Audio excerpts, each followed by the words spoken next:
Hello, everybody. This is Gary Babbitt, president of the Village Birders. It's my pleasure today to introduce our speaker, Paul Nistico, a longtime member of the Village Birders.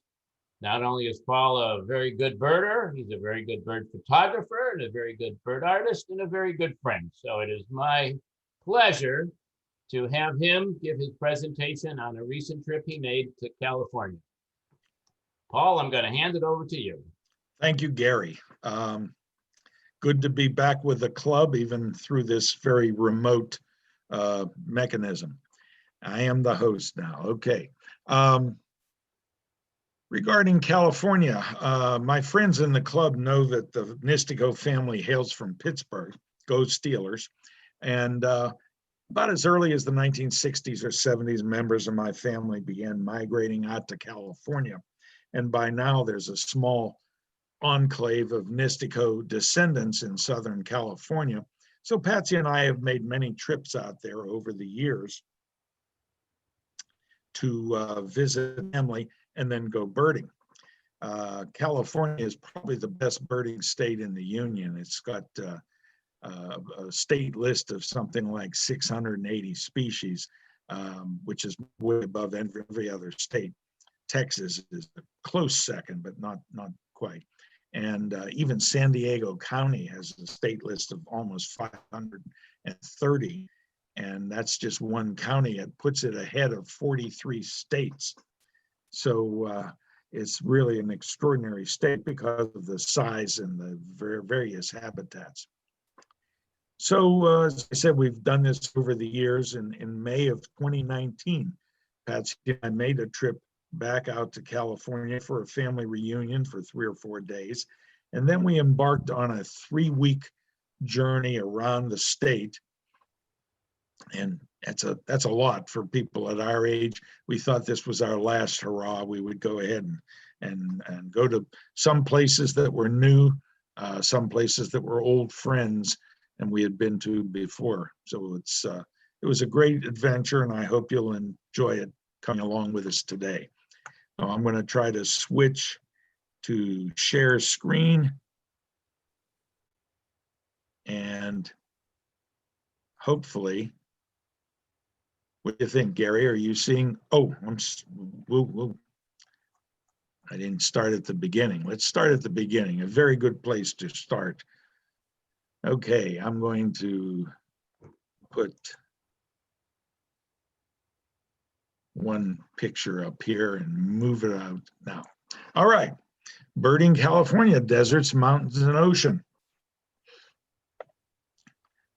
Yes, have to click it one time before you got your cursor back. So this is a rough map of our itinerary, starting at the bottom there in San Diego County, driving east to Anza Borrega Desert, then Salton Sea, north to Joshua Tree here, north again to Ridgecrest in that area, the Kern River Valley here, north again to the Sierras with Sequoia National Park, Yosemite National Park, Lake Tahoe on the Nevada border.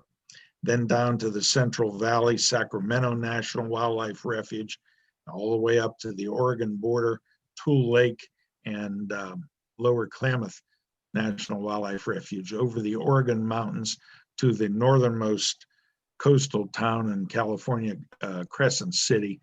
And then we stopped here in Eureka, then Mendocino, Bodega Bay, and finishing in Point Reyes National Park, National Seashore, actually. Okay, so we're heading over the coastal range of mountains to go to the desert, and we just needed a break, and we saw this sign said Santa Isabel Preserves, and we stopped to see what it looked like. It was lovely. You have grasslands, you have that oak savanna in the background, and wherever you have live oak trees out there, you got the oak titmouse, a plain little fellow, used to be part of a complex of birds called the plain titmouse, now called the oak titmouse in California. We also found our first ash-throated flycatcher there. This is like the bird we sometimes see at the entrance of Lake Apopka, North Shore. The California towhee used to be called brown towhee. Western meadowlark, best told from the eastern meadowlark by its song, which I think is lovelier than the eastern meadowlark. Okay, so we arrive in the deserts, and we're going to be birding in Anza Borrego Desert. And I learned on this trip finally what Anza Borrego means. Anza is from Juan Bautista de Anza, an early Spanish explorer of California. And Borrego is the Rocky Mountain bighorn sheep. These were actually, these bronze castings were the door handles of the big doors at the visitor center. Okay, so this is the look of the Anza Borrego here. It's mountains and cholla cactus in the background, and the wiry looking plant, I'll blow up on it there, that's ocotillo, and you see it's still blooming a bit. It's a little past time for it to be blooming, but it's still blooming. And then the creosote bushes in the foreground, bright yellow, which always bloom. This was an exceptional spring. It was, the West has been in drought for 3 or 4 decades now, but there are exceptions, and this winter and spring was an exception. The winter of 2018-19, the spring of 2019, very, very wet, a lot of snow in the mountains, a lot of rain elsewhere. And the desert bloom that year was supposed to be quite beautiful. Regrettably, you can't be everywhere at the perfect time. The desert reaches its peak flowering and bird activity in about March, maybe into early April, mid-April at the latest. Here we are about mid-May. So there was just, you can't be everywhere. We were late for the desert, early for the mountains, which were covered in snow, and we really couldn't go many places in the mountains. About right for the Central Valley. And then by the time we reached the upper coast, it was still good migration for shorebirds and water birds, but it was late for the passerines, perching birds at that area. But you do the best you can. So we arrived at Anza Borrego about 1 p.m., which is hardly a good time to start birding in the desert. We were in a little dry wash they call arroyos out west, and it was not a thing making a chirp. But I said to Patsy, well, looks like a good spot for a black-throated sparrow. I played the song of a black-throated sparrow and immediately got this guy flying out, and he gave me a nice photograph. And this was the first and last black-throated sparrow we saw on the trip. Of course, we left the desert, and we left the desert. We left birds like black-throated sparrow behind. Then we went to the visitor center area, and of course there they have water and they have plantings, so you see a few more birds there. This is our largest North American wren, the cactus wren, probably about 7 inches long or so. And a little desert bird which I like a lot. It's a beautiful male here. It's called verdin, Verdin. And he's one of those monotypical birds, at least within North America. He has no relatives here, relatives elsewhere, but he's a verdin, that's all. He's not a sparrow, he's not a warbler, he's a verdin. Okay, and driving around in Borrego, we saw these chuckwallas. They're huge lizards, 12 to 16 inches, I would think. Salton Sea was the next stop. We were on the western shore of Salton Sea, and it's not very good birding as it used to be. If you don't know, Salton Sea used to be a salt basin at the bottom of a rift valley that extends south and becomes the Gulf of California, separates Baja from mainland Mexico. And this was a dry valley. In 1905, an irrigation project went wrong and dumped the Colorado River into that valley for 2 years before they corrected it. And at the end of that time, you had this lake, which was a salt lake because it was a salt valley. And at first, real estate developers thought it was a wonderful idea, and I built all kinds of resorts around there and big homes and everything. But the sea, Salton Sea as we call it now, it became more and more saline. It's much more saline than the Pacific Ocean. It also receives a lot of agricultural runoff. And so it's had some major fish kills, some major bird die-offs. And today, not much there. There's a few ghost towns, at least on the west shore. There's a few small towns, scruffy looking towns with a few trailers, and that's about all. We did bird in this little salt puddle on this side of the sea itself, and found these beautiful avocets there feeding on brine shrimp. But for the most part, where real estate developers envisioned resort communities with expensive homes, today coyotes are the main denizen of that area. Okay, there's a town, there's still a thriving town on Salton Sea to the north, although it's thriving probably, as you can tell from the sign here, grapes and dates. It's more of an agricultural community. But you go there, and if you go south from there back towards Salton Sea, there are some good roads with some good birds on them. We did that and found this Gambel's quail. Now, Gambel's quail are the stereotypical quail of the desert Southwest. You won't see those as soon as you go north in California. And this beautiful western kingbird, I like this shot because the road we were on was a clay surface. It was almost white, and the intensity of the sun reflecting off of that road just illuminated the underside of the western kingbird beautifully. Okay, so north, the Joshua Tree National Park. This is named for this large tree-form yucca plant called Joshua Tree. I think it was named that by the Mormons in this area. And Joshua Tree has the Choyas and the big mountains again, interesting rock formations. Nice to drive around and just study the rocks. One point we were driving and a black male phainopepla flew across in front of us. That's another one of those monotypic birds. It's in the silky flycatcher family, and North America has no other silky flycatchers. And so I'm out chasing that black male phainopepla, and I took a couple shots, and when I looked at him later, I realized I had caught a female, and the male got away from me. He's a little more striking than this female, but we don't give the females enough attention in bird photography, so it's well that we did. Okay, so the town of Joshua Tree, where we spent that night, had a beautiful little Spanish church, and across from there, the plantings attracted this male Anna's hummingbird, one of the most widespread hummingbirds in California. That gorget, rose-colored gorget, goes all over the head and nape of the neck and everything completely. Okay, the next day, we headed down early in the morning, Big Morongo Canyon Preserve. This is a great migratory trap, actually. A lot of migrants find their way into there and stay there for a while. And little Covington Park next door is tiny park, but has some good birds.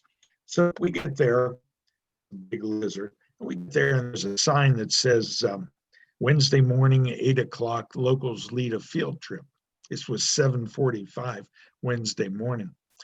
So field trips, you can waste a lot of time on field trips standing around, but locals know what's there and they know where to go. So we thought it was a good idea to pitch in with them, and we did the field trip.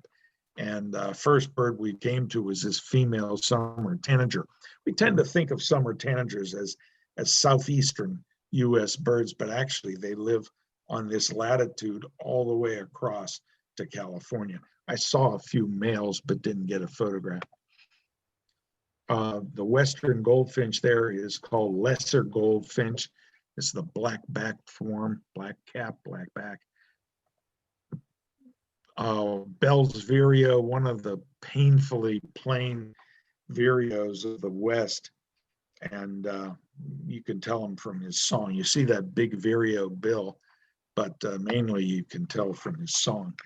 There were a few feeders there, and we were glad to get this hooded oriole. This is a southwestern desert oriole, although in California, he does range a bit away from the deserts.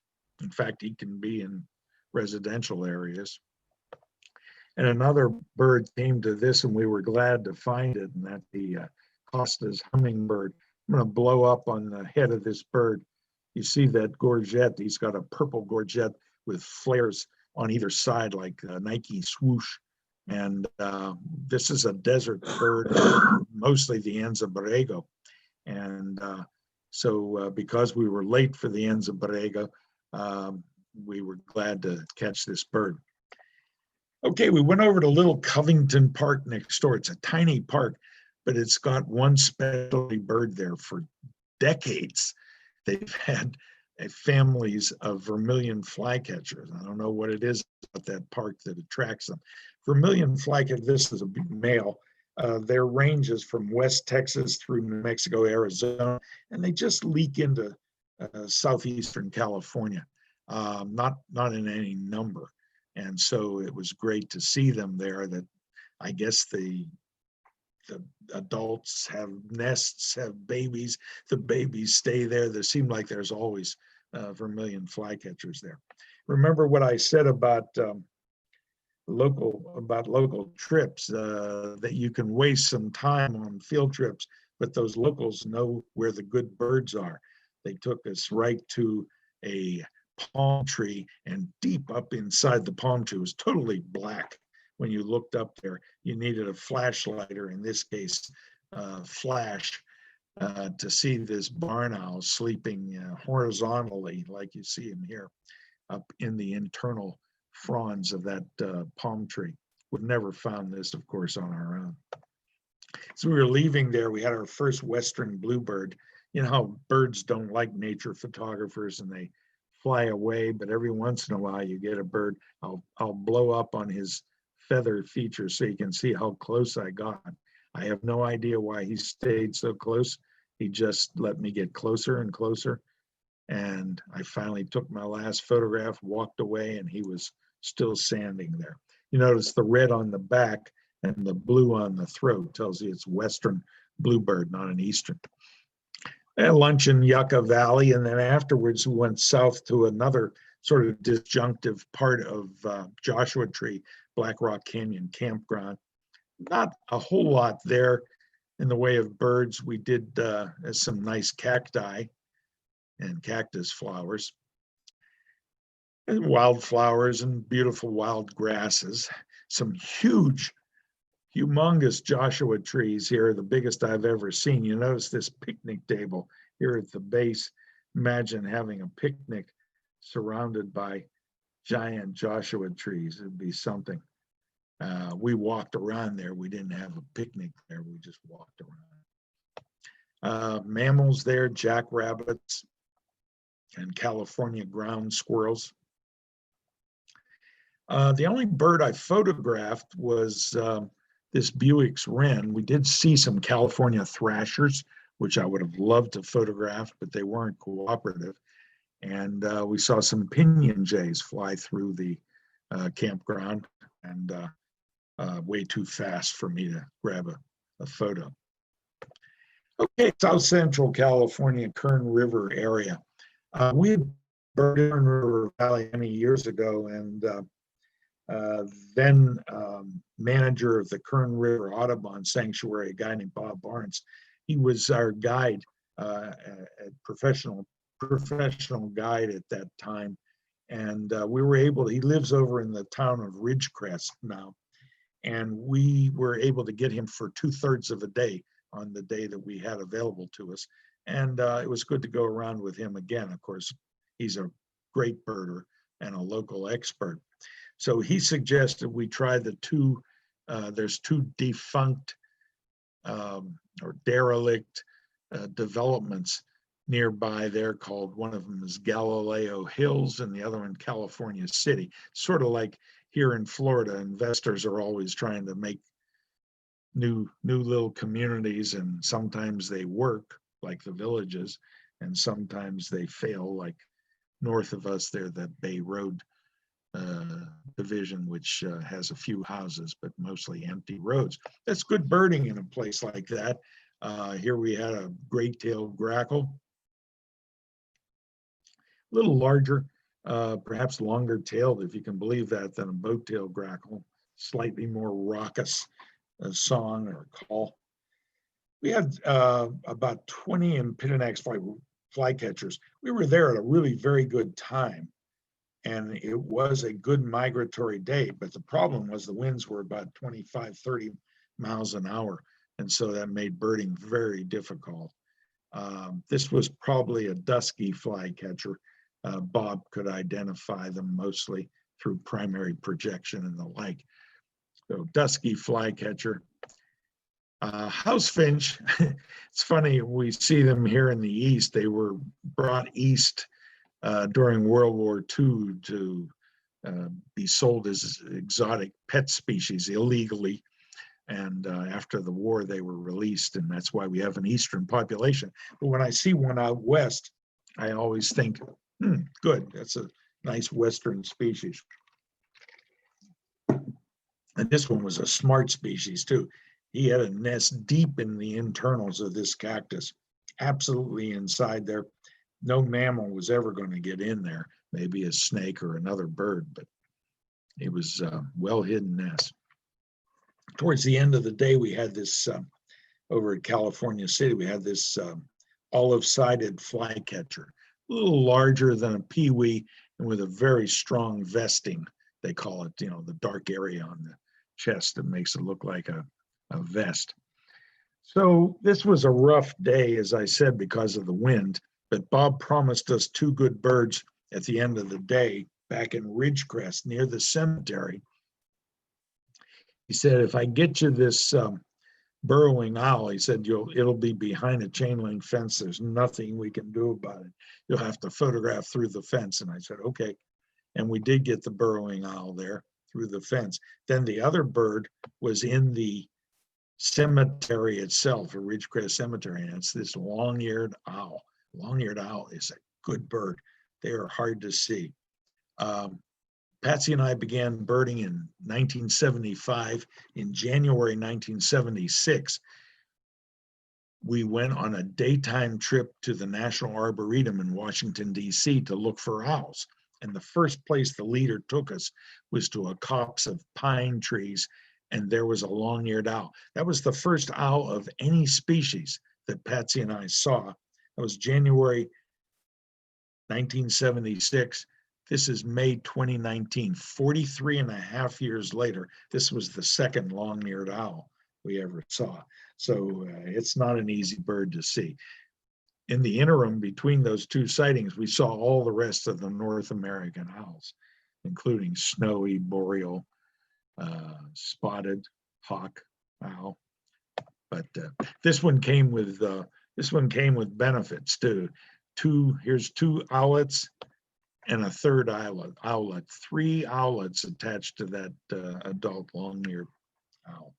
Good bird. Okay. We bid farewell to Bob Barnes, and we drove through the Kern River Valley, past Lake Isabella, and up the other side of the valley to Kernville. And it's a charming little town, a nice place to stay, Kernville Inn. Behind it, the Kern River, roaring as most rivers were that spring. As I said, it was a very, very wet spring. And the next day, we started back down into the valley to do some birding in the valley itself.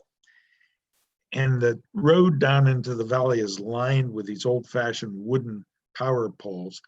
And I swear every one or every other one had a nesting pair of acorn woodpeckers.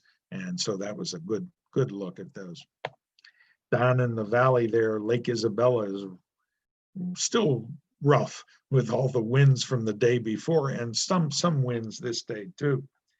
It's surrounded by some beautiful grasslands, and we drove those grasslands. We came across a half dozen, 10 horned larks.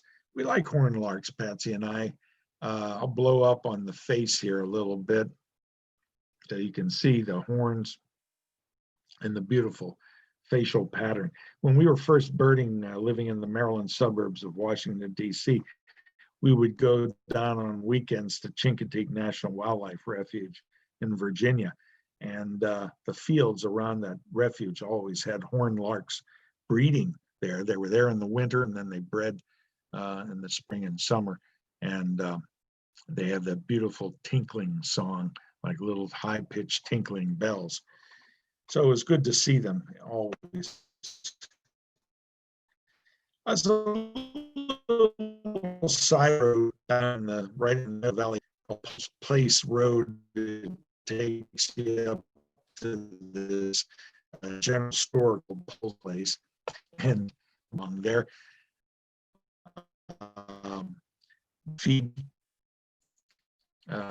here, black Phoebe, just like think of an eastern Phoebe, only colored dark. The X the same way as an eastern Phoebe in every respect. Brewer's blackbird, typical western blackbird. You see the white iris, but of course the short bill and the short tail is a giveaway that it's a blackbird, not a grackle. And a real good blackbird is sort of a specialty of that area, is the tricolored blackbird. He's got red and white in the epaulets, whereas a red-winged blackbird has red and yellow. So these are not numerous birds anywhere in California. Kern River is a good place to find them. Okay, so we go off to the Sierras finally, the Sierra Nevada mountains along the eastern ridge of the state. First place we went to there, Sequoia National Park. And we're mostly there to see these sequoia trees, which are the inland form of the redwood, giant redwood tree. They're big. They're incredibly big. Now, you look at a picture like this, you just have no perspective how big that is. Patsy took this shot of me standing at the base of one of those, and you can see the size of the tree. I find myself walking among them and just sort of laughing because they're not real, you know, like they were produced by computer graphics in some Star Wars movie. We did see this black bear of the cinnamon colored phase, small black bear, probably only 200, 250 pounds. But still, when he walked away and I took this photo of his underside of his foot, that pad looks significant and threatening, I guess you might say.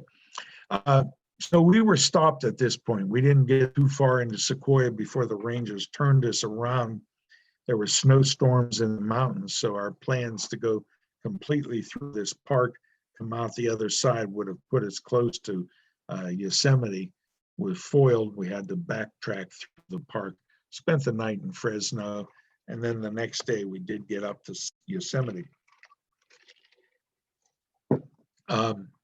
We arrived there about 1 p.m. We had never been to Yosemite. We'd been to Sequoia, but never to Yosemite.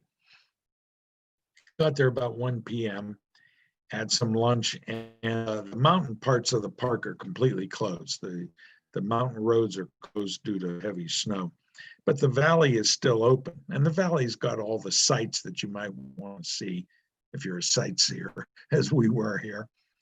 So we've got these Golden Age passports that allow you indefinite entry into the parks without paying a fee. So even though we were planning to explore there the next morning, we decided to give it a try that afternoon, just see what we can see. Well, the Merced River that runs through the park is just roaring. It is incredibly white water. And we hadn't gone far before we started getting snow, and then more snow, and then more snow. At first, I didn't mind it too much. The roads are warm, so the snow is melting.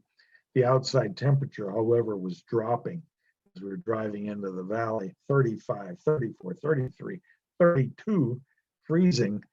And it began to mount up on the roads, some slushy areas and some areas with actual snow.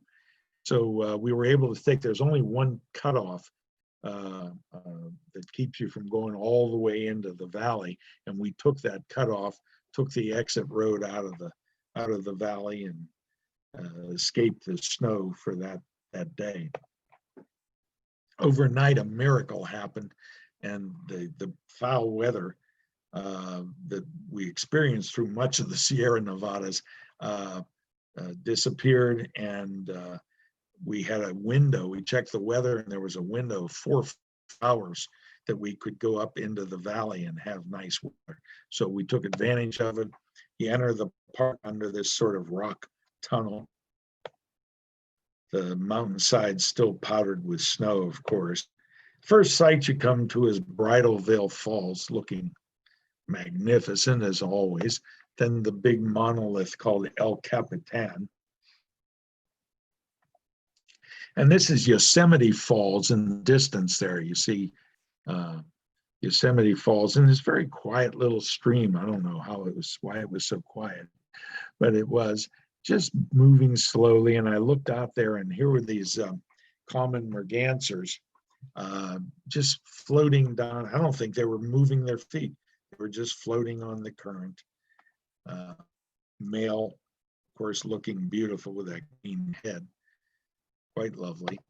And some more scenery as we head up the valley. And then with the top of the valley, the top of the valley, you come to Half Dome, a great monolith and great site in Yosemite Valley.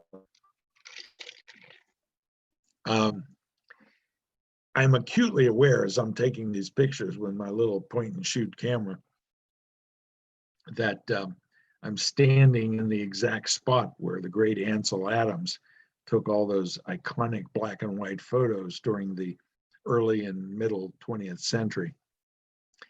It just makes the photography so much more valuable when you do that. Okay, so we've seen the sights. Now let's do some birding. As we drive back down the valley to exit the park, we did some mammal watching first. Mule deer were the first things we saw. He got a little picnic area, was kind of busy, had this warbling vireo, another one of those painfully plain vireos. White-headed woodpecker. We were eager to see this again. We had seen all these birds. We got no life birds on this trip. We had seen them all before in our various trips, but still, that's an exciting bird. It's got that ghostly appearance. The spotted towhee with the western counterpart of our eastern towhee. And then as we were leaving the park, I got this shot of a woodhouse scrub jay. There used to be one scrub jay across North America. It was called scrub jay. But now there's 4 species due to various splitting. And the woodhouse is the Rocky Mountain version. For the most part, you don't find it in California, except in the Sierra Nevada. This is another bird that let me get super close, and I have no idea why he wouldn't fly, but that's okay. I took some nice shots, and then I left him, and he was still perched there. Now, I'll give you a close-up of the face here, and you see that his crown, unlike our Florida scrub jay, he has a blue crown and a very fine white supercilium eyebrow there. And so he's distinctively different than our Florida scrub jay, woodhouse jay. Okay. Lake Tahoe, as I said, is a big lake on the Nevada-California border, half in Nevada, half in California. And this town of South Lake Tahoe is similarly split, half in California, half in Nevada. It's a nice little town, touristy, but good place to stay and enjoy Lake Tahoe from there. So we get settled in our motel that night. We wake up the next morning to this scene, typical early spring snowstorm had hit overnight. It was anywhere from 2 to 6 inches, depending upon where you were. You see the daffodils and grape hyacinths covered. We were told about a place out east of town, actually on the Nevada side of town, a park that might be good birding. So we went out to that park and we found it, and it was incredible. Remember, we lived in Maryland for many years, Patsy, or I grew up in Pittsburgh, so we like snow. We're used to snow, and we're starved for it here in Florida. The scenery there was just fantastic, and it was just a wonderland, and the snow clinging. So it was a great spot to visit. There was a pond and a marsh at one end of the pond. This male ringneck duck, looking lovely with the snow and water beading on its back. Another Buick.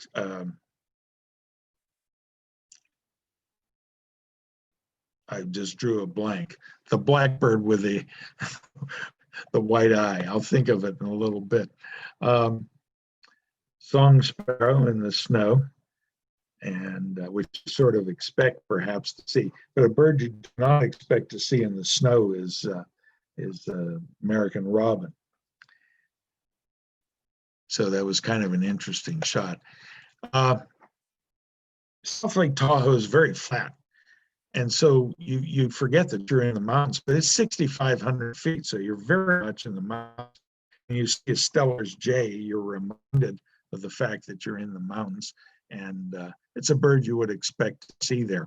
A bird that you would not expect to see there in a million years walked out of the marsh right in front of us, this Sora rail. He walked right over in front of the Steller's jay. It was amazing. It's two birds that you would never expect to juxtapose those two birds together. In a little residential area nearby, and they'd see the snow had already melted, but people had thrown some seeds out for the birds, and this Eurasian collared dove was feeding there on some of the seeds. There were two birds that we saw everywhere in California. One was the house sparrow, regrettably, they are very numerous in California. And the other one, this one, Eurasian collared dove. I mean, they were numerous everywhere. Bob Barnes says that several decades ago, they did introduce some collared doves in Los Angeles. But a couple years back, some ornithologists did the DNA sampling of collared doves all throughout the state, and they found that almost all of California's collared doves are as a result of the Eastern introduction. That was about, I don't know if introduction is the right word. It was 1988 when they suddenly appeared down here in Homestead, Florida. So been 30 years essentially. And in 30 years, they've completely covered the United States, the Canadian provinces, and every other bird in California you see is a Eurasian collared dove. If there's an entry in the encyclopedia for invasive species, this should be the picture next to it. That afternoon, we went out north to Lake Tahoe itself. Mountains still covered with snow. We began to see mountain chickadees there. Oregon juncos, with a race of the dark-eyed junco, and the male here is looking, I think, quite lovely, with striking black head and the rest of the body looking like a regular Oregon junco. Western tanager, Brewer's blackbird. I drew that blank before, sorry. Western tanager, we've been seeing them all along, but here we finally got a good photograph. Okay, the next morning we leave the troubled skies and snowy weather of Lake Tahoe area. We go over the mountains, and as we come down into the Central Valley, it is lovely. We've left the snowy mountains behind us, and it's quite pretty. Little county park in Yuba County had some good birds. Remember I said the black phoebe is just like the eastern phoebe, only black. Where would you expect eastern phoebes to be nesting? Under the eaves of buildings like this. Another interesting bird, and this is another one of those California monotypical birds, is They're only one, it's the only species of its family in North America, and that's the bush tit. Small little bird, kinglet-sized bird, except for his long tail. You see them in very busy little flocks moving through the hedgerows, and you very lucky to get a close-up shot like this. Central Valley, a big part of the state is between the mountains of the coastal range and the Sierra Nevadas. Sacramento National Wildlife Refuge. Wow, this was a great spot. Had great birding there at a good time of year for this area. Cliff swallows gathering mud for their nests, which they attach to the side of cliffs, or these days probably bridge abutments and places like that. I don't know what this mute swan was doing there. The geese in the background are geese, the greater white-fronted geese. We had a pair that spent the winter with us at Freedom Point last winter. Avocets there again. This time they're nesting there. You see the two little fluffy babies that mom or dad is attending. A couple male northern pintails, male northern shoveler. Beautiful, that big bill, russet sides. We were on the auto tour route, and I swear every 25 yards there was another marsh wren nest. This is a long-billed marsh wren we call it today, and there would be a singing marsh wren next to it. And these western marsh wrens are different than our eastern. You notice his head is brown, sort of warm brown all over. Eastern wren is, I think, a little smaller than this too, and has a very almost black cap, the eastern marsh wren.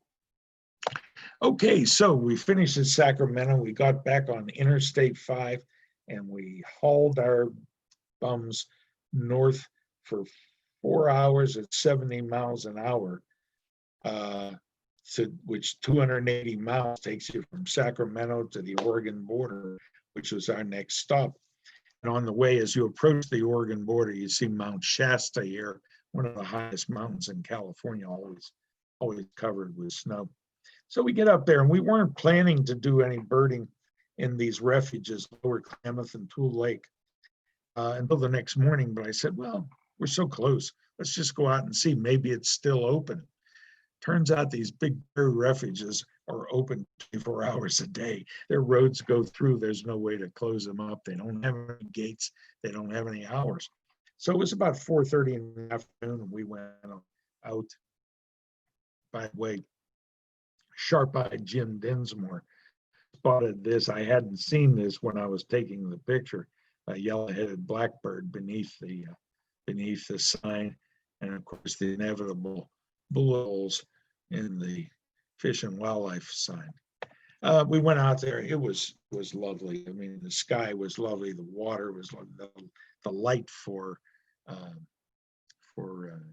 photography was perfect. First bird we saw was this breeding plumage white-faced ibis. Then this breeding plumage American white pelican. So what's the difference between breeding plumage and not? Well, during the breeding season, he grows that knob or horn on his bill. He starts growing that right before breeding, and then right after breeding season, it falls off.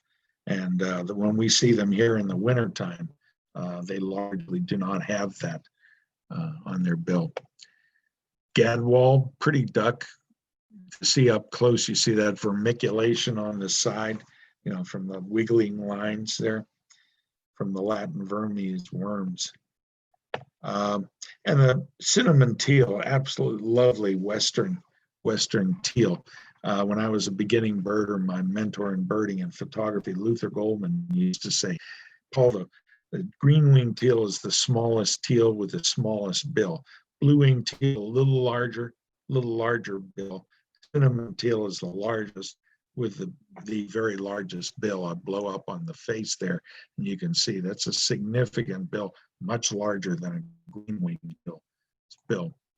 So we're watching that cinnamon teal, and suddenly another one came along, and they began fighting, and it was a battle. It was a battle. So after about 20 seconds of watching this, I said, well, if they're going to continue to fight, I guess I should take a picture of it. So I caught this picture. They fought for another 10 seconds after that. It's a good shot to show you, though, and not only the vehemence of male birds, but also the wing structure of the cinnamon teal. It's exactly the same as a blue-winged teal. They have the green speculum, and then in front of that, powder blue patches, just like a blue-winged teal. Leaving the refuge that evening, we had some eagles on a nest. And I'm sure Alice Horst is our eagle aficionado here in the villages, and I'm sure she's seen this many times, but I had never seen it except in nature films.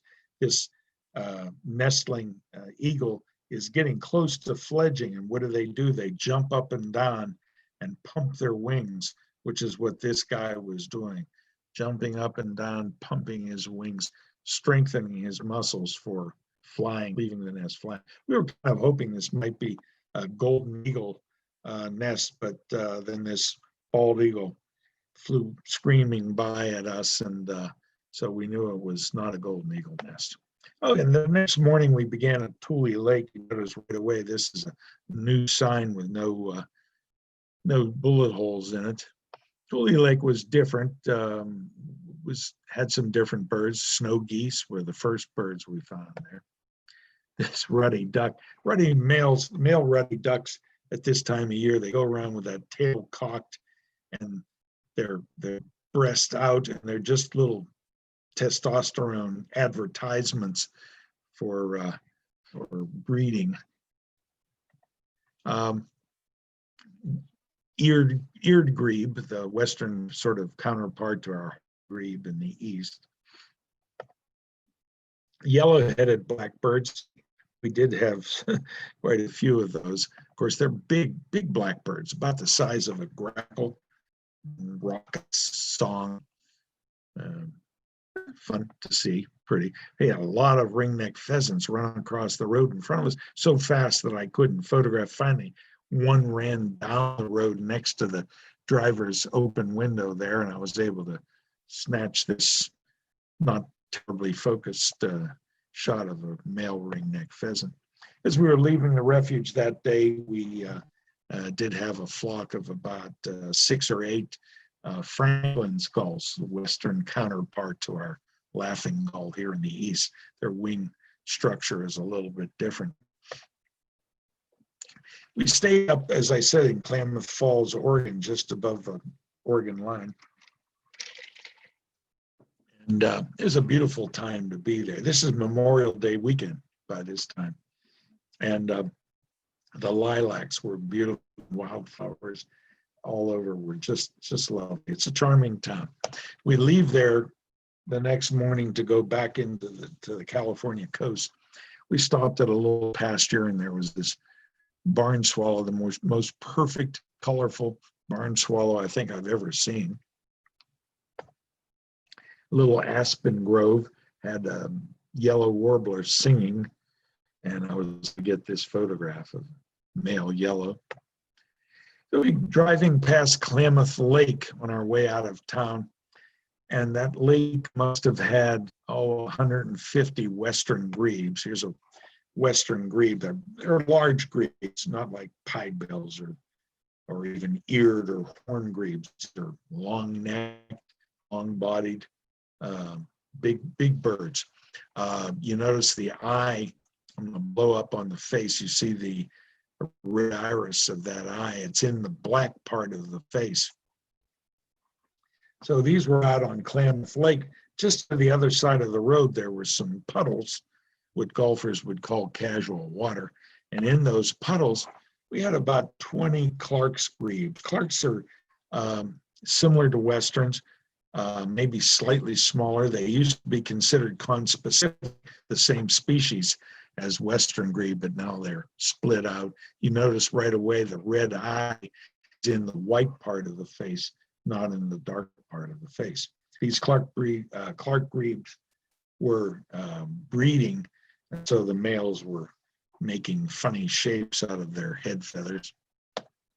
Welcome to California. We went over the Oregon mountains. They weren't too bad, but mountain driving at this time of year is still a little scary. Just to the north of us is Crater Lake with 15 feet of snow. So you just never know you're going to suddenly run into a snowstorm. We were glad to see this sign because we knew we're back on the Northern California coast, and there wasn't going to be any more snow. So we finally arrived at the ocean, and that Northern California ocean is just lovely. It is just a beautiful sight. We were staying in the town of Crescent City, as I said before, the northernmost coastal town in California. And the harbor there had these common murres, also pigeon guillemots, small alcid birds. These are in the family called alcids. And this female surf scooter. And a nice little town. The next day, we went exploring along the upper coast there, stopping wherever we had turnouts and could go to park and walk. Mussels on the rocks all over, barnacles and other mussel type animals, and starfish. I love starfish. They're so wonderful. I just think for a kid raised in the interior of this country in Pittsburgh, I mean, I just get a laugh every time I see a starfish. A Caspian tern flew by, and I think Caspian terns, that big red bill, they're almost gull-sized terns. And got this shot here of the Caspian. It reminded me when I was a beginner. Again, my mentor, Luther Goldman, would say, Paul, if Caspians or royal terns are far enough away that you're not sure what you're seeing, look for the underside of the primary feathers. On a Caspian tern, that underside is black feathers. And you can tell it from a distance from royal terns. The big gulls there are western gulls. They're almost the size of our great blackback gull. Bonaparte's gulls. Bonaparte gull flew in while I was photographing the western gulls. He's sort of motley. He's in between plumages. I hope he does better as he goes into breeding plumage. Same thing really with the sanderling. We see them in the wintertime all gray, and then in the breeding season they turn red. And in between, I guess is what this bird is, sort of lost in this plumage. Some pinnipeds. These are either California seals or California sea lions or harbor seals. I'm not sure which, frankly. But it's fun to see them lazing on the beaches. On the upper coast, this is a good time. Now we're approaching June 1st, and the rhododendrons are blooming. The foxglove is blooming and looking lovely. Periodically, you'd pass a little meadow, and there'd be some elk grazing out there. And this one has brand new antlers that he's grown this spring. And you can see they're still covered with velvet, as new antlers always are. White-crowned sparrows, very common along the California coast. These are almost all of the Nuttall's race. So we leave Crescent City the next day. We're heading down to Mendocino, and on the way we stopped in the little town of Eureka for a quick 2-hour cruise of Humboldt Bay out of the town of Eureka.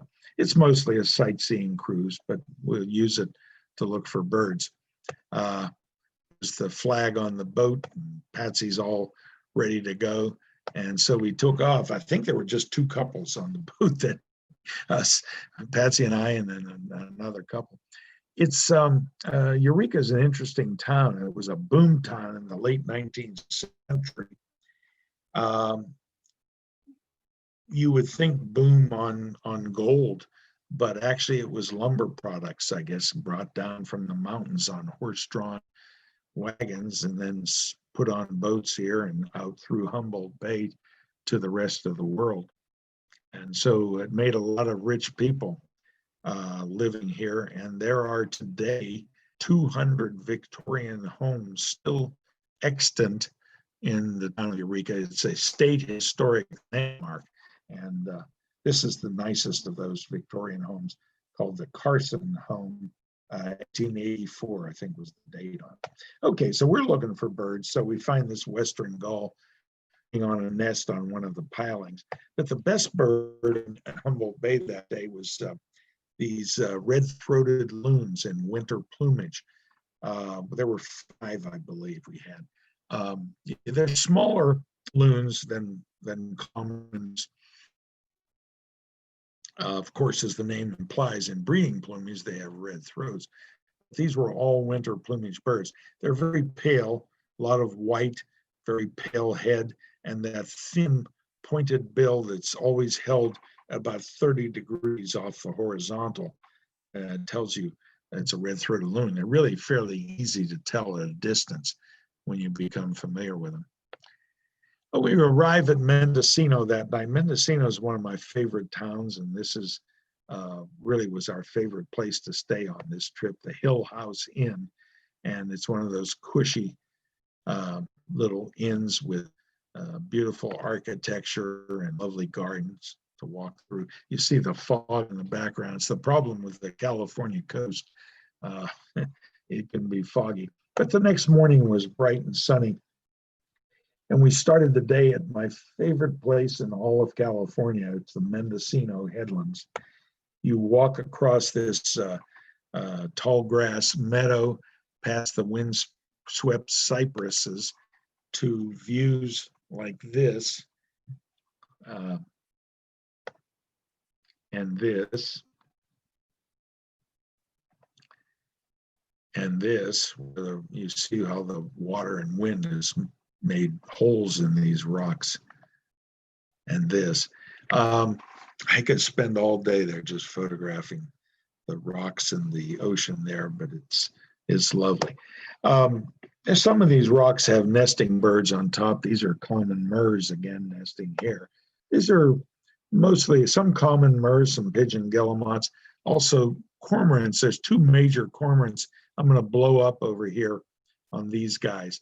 The ones that have almost no head, you see the one with the nesting material in his mouth, and then to the other side of the big cormorant is another one with seemingly no head, like our anhingas. They're pelagic cormorants. The guys with the blue throats, the blue gular patches on their throats, these are Brandt's cormorants. And this time of year, I took this picture from a couple hundred yards away, and at this time of year, that blue patch is almost iridescent, and you see how all the Brandt's cormorants have their heads up to the sky to show off that blue throat and advertise their sexuality. A little north of Mendocino, Russian Gulch State Park. This is a piney park with a lot of pine trees. And where you have pine trees, what do you expect? Chickadees. And the chickadee of the Pacific Northwest, starting in Northern California, through coastal Oregon, coastal Washington, and all the way up to British Columbia, is the chestnut-backed chickadee. Cutie. Definitely worth going there to see. McCarricker State Park, a little further north still. This is a beach park. Our target here was the black oyster catcher. So we go to this spot right here, and I'm going to use my cursor here. I was standing about here, and a black oyster catcher flew across in front of me like this and landed on the ocean side of this rock over here. The rock extends all the way back to there. So I ran as fast as an old man can run on wet sand. I get to the upper part of that rock.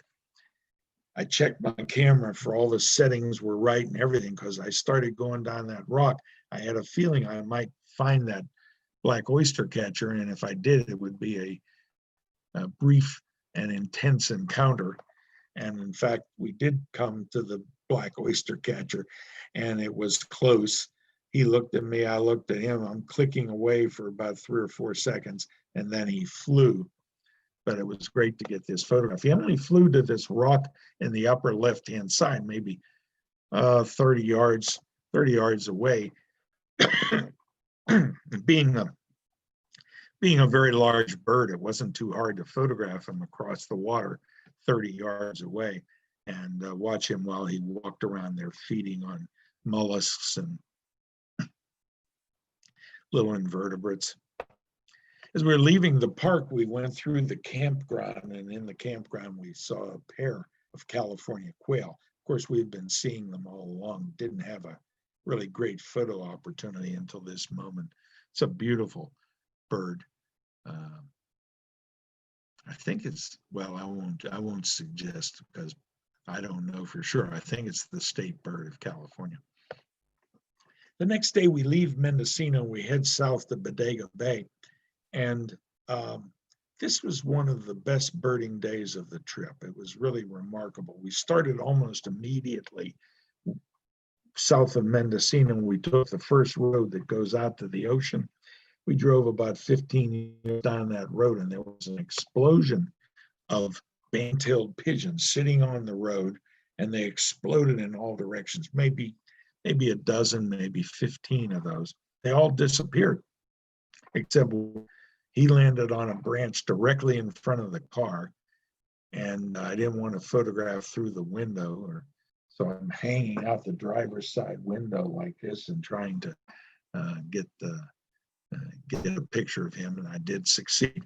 I'll blow up on his face. It's such a pretty bird. I've seen them before, and we photographed them before, but I never realized how handsome they are with that neck pattern, the bill, sort of violet magenta head.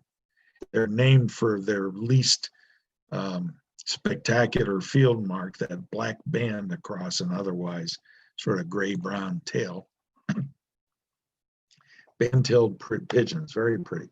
So we drive further to the south, and as we approached Bodega Bay, we took a little scenic turnout, and Patsy immediately said, "Hey, there's a raptor on the side of the cliff over there." I looked at it, and it's a peregrine falcon.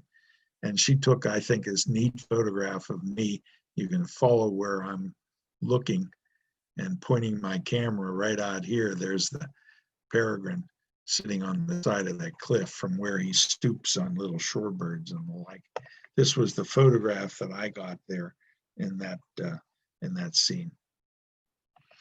Okay, we arrive at Bodega Bay. Bodega Bay is the name of the town and the name of the bay itself. It's not a very large bay, about 2 miles across and 1 mile deep. 1 mile across, you have this peninsula which cuts off the bay from the Pacific Ocean, as most bays are structured like that. So the first birds we came to at Bodega Bay were these brant geese, about a half dozen brants and a little flock. Common loons and winter plumage. Now you see the difference between these and the red-throated loon we had earlier. Really a darker bird with a big bill and quite different. It holds that bill at the horizontal too. Whimbrels, nice big shorebird. I like whimbrels. They have a lot more of them in California than you have here in the East Coast. Same thing with long-billed curlews. You see lots of them out there in California, more than you would have here in the East. Marbled godwits, like we see out at Cedar Key with Barb Gay, or sometimes at Merritt Island. This was a great spot. We counted over 100 marbled godwits, a dozen whimbrels, a dozen long-billed curlew, a dozen long-billed dowitchers. I mean, for a shorebird lover like myself, this was a dream.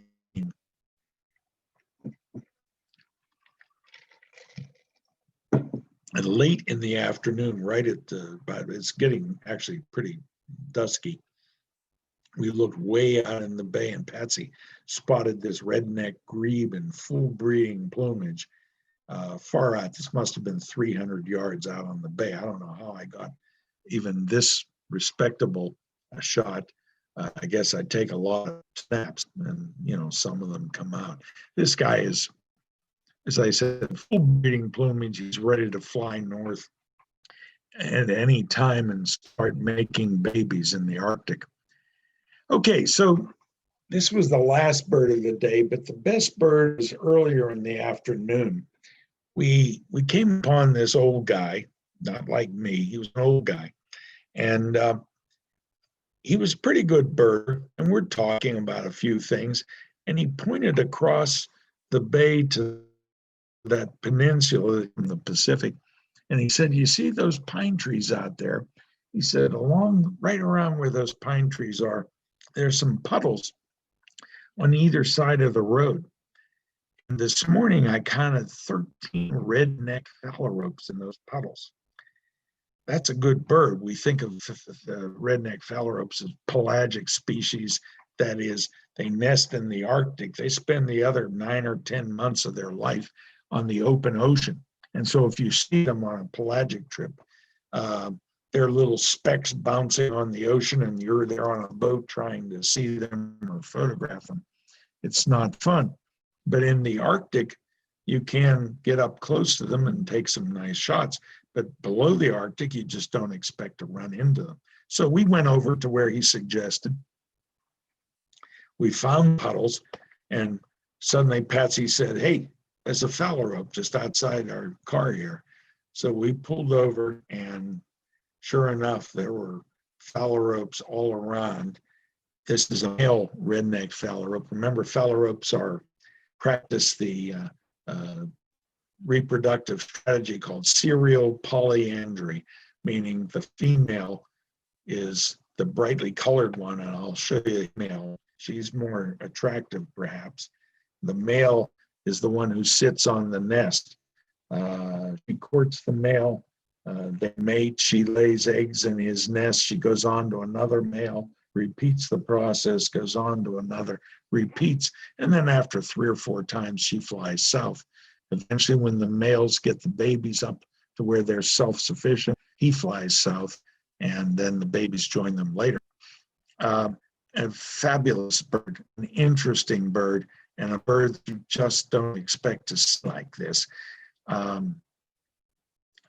Probably because they nest in the tundra and they spend the winter out in the open ocean, they seem to have no fear whatsoever of humans. We were standing just a few feet from some of these birds. They would paddle around. They're shorebirds, but they've got webbed feet, and they swim, basically, and they pick little things. They don't dive. They just pick things off the surface. I don't know how they make a living, frankly. I never see anything there, but they find things to eat.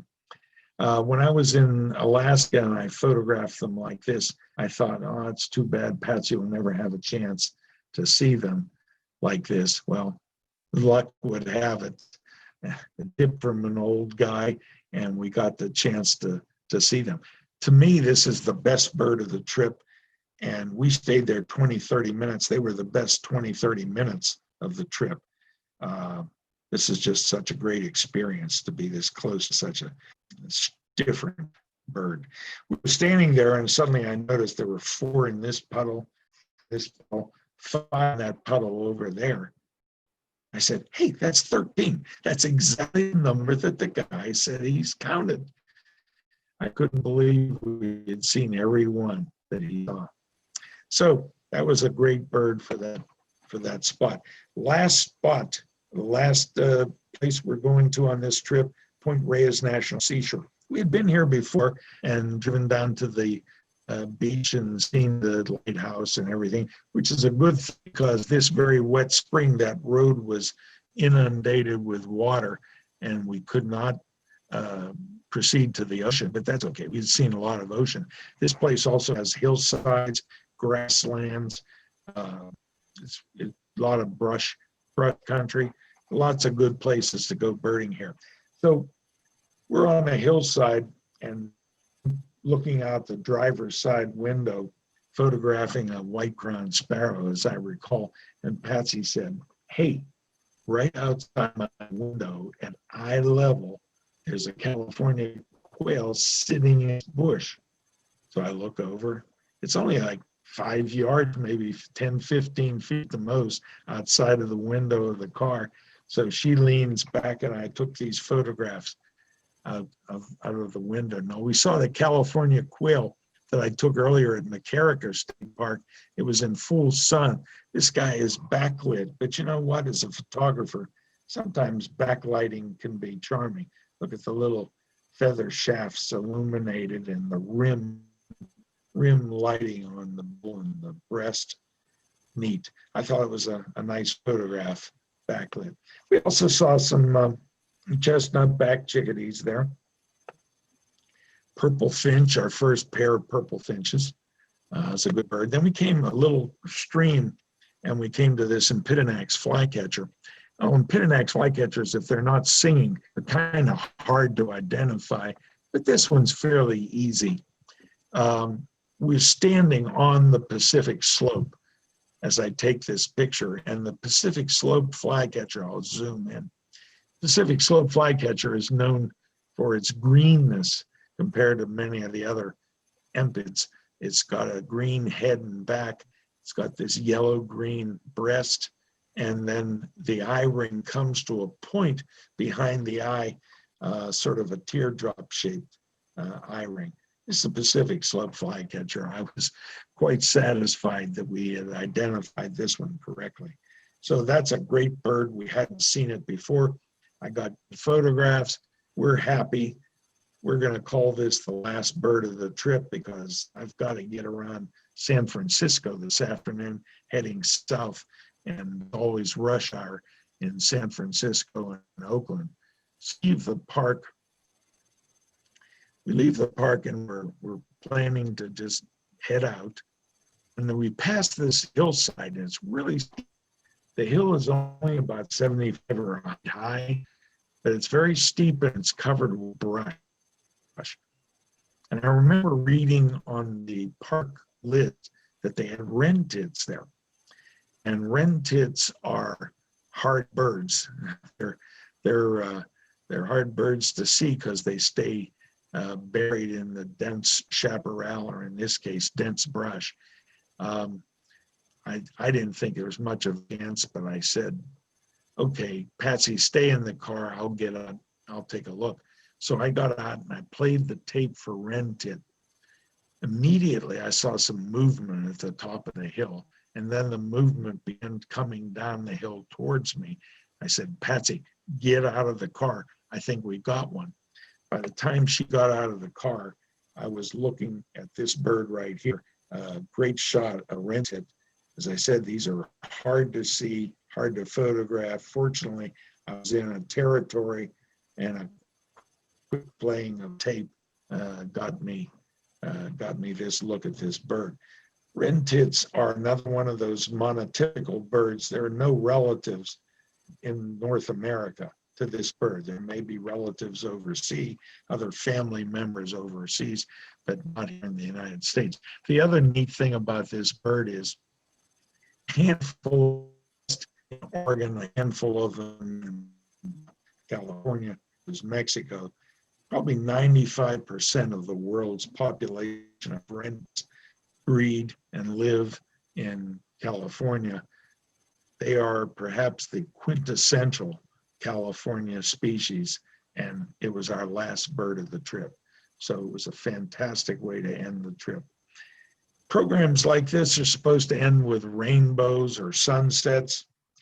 I don't have either of those, so I'll tell you what, we'll go back to my favorite place in California, the Mendocino Headlands, for one look again at those beautiful rocks and the ocean. And I say thank you very much for your patience. It's been great fun to go over this and live through this trip one more time. Gary, Hey, I'll turn it back to you, buddy. Thank you very much, Paul. There was one question that came up, which was, what type of photographic equipment did you use during this to get these fantastic photos? Yeah. Well, I have, you've seen me on field trips, some of you have, I carry a Canon 70D DSLR. It's a 20 megapixel camera. So that's a lot of pixels to capture all the details. And I have a very sharp Canon lens. It's 300 millimeter fixed focal length, not a zoom of any kind. Now, for scenic shots, like the grand, like like this shot that you see right in front of you here, for those kind of shots, I used to carry a small zoom lens, and I would literally take the big lens off and put the little lens on, and I'd hold the big lens between my legs as I'm photographing. That's not a good way to go. So I figured a long time ago, you get a high-end point and shoot. I happen to have a Canon S90. That's from 2010. I bought that. So yeah, I'm sure you can buy much better ones today. But I use that little point and shoot just in my pocket when I want to have a snake shot like that. I take it out and use, and that way I keep the lens, my 300 millimeter, my bird lens, as I call it, on the big camera all the time. Because sure enough, you take that off and put another lens on, and then a great bird because lens in front of you and you don't have the right lens on. So I use the 70D with the 300 millimeter for birds and mammals and butterflies, things like that. And I use the little point and shoot for scenic shots. Oh, thank you very much, Paul. Why don't I you have to enter me as the host, and we'll stop the recording. And thank you once again. Yeah. Very enjoyable. Makes us all want to go out there. Okay. I'm looking for more here. Should be next to my name. It should be make host. Oh, up here with you. Mhm. If I click on you, and I get, yeah, right click on you. That's it. Make host. There you go. Make host. Yes, I want to change the host to Gary Babick, El Presidente. Okay, fantastic. Once again, thank you very much, Paul. This recording will be on the Thank you. webpage, and I'm hoping a lot of people will enjoy it. Take care. Great. Thanks a lot. Bye-bye.